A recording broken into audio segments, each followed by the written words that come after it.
کسی نے حضرت علی سے پوچھا کہ جب ہماری قسمت پہلے سے ہی لکھ دی گئی ہو تو دعا کا کیا فائدہ؟ تو فرمایا کہ ہو سکتا ہے کہ قسمت میں یہی لکھا ہو کہ مانگنے پر ملے گا۔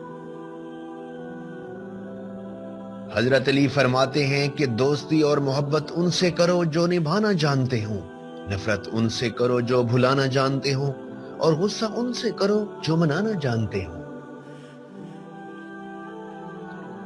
حضرت علی نے فرمایا اس شخص سے ہرگز دلچسپی نہ لو جو تم سے دوری اختیار کرتا ہو۔ حضرت علی نے فرمایا کہ بے فکر ہو جاؤ، اللہ پاک مخلص دلوں کے ساتھ کبھی نا انصافی نہیں کرتا۔ مشکل وقت میں ہمیشہ دعا مانگو، جہاں انسان کا حوصلہ ختم ہوتا ہے وہاں سے اللہ پاک کی رحمت شروع ہوتی ہے۔